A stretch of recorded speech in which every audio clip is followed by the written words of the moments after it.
to make it. So I'm getting the point now. If there's a drink stop around the place, I might be tempted. Why not?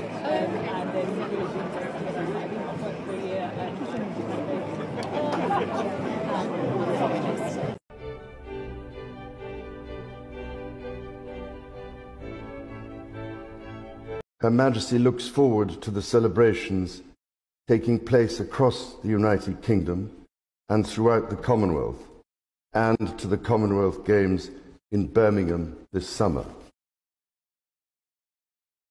Members of the House of Commons, estimates for the public services will be laid before you. Was a hugely symbolic moment, and I think it will be seen as one of those defining moments for the monarchy when historians look back at these twilight years of this Elizabethan age. My lords, pray be seated. You know, there is so much history wrapped up in this. It's about the ability of Parliament only to meet when the monarch has called them. And of course, we live in different times, and the monarch's authority is used, but in the end, the speech is written by the government of the day. My lords and members of the House of Commons, Her Majesty's government's priority is to grow and strengthen the economy and help ease the cost of living for families. We've come to expect the Queen at all these great occasions, and I think she's expected herself to be at them. But she didn't feel able to do that today, and the Prince of Wales read out the speech, referring to Her Majesty's government instead of my government, of course. And he had his son at his side, making 2 councillors. And under the law, it's imperative to have 2 councillors to represent the Queen. So it's all been done entirely in accordance with the constitutional process.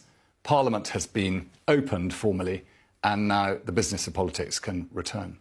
There has been this softly approach to transition, and yes, we have seen younger members of the royal family already stepping up and helping the Queen. Things like Prince Charles laying her wreath at the Cenotaph for Remembrance Sunday, other members of the royal family carrying out investitures and also doing those overseas tours on her behalf. But today was the first time that really we've seen younger members of the family taking on what is a key part of her constitutional role. And the decision for that will not have been taken lightly. We had thought that her throne would be left empty, but instead Prince Charles was there front and centre, with Prince William looking like he was taking on more of a supporting role. And in some ways, I suppose, it gave us a bit of a snapshot of what the future looks like when Prince Charles does eventually take that important seat.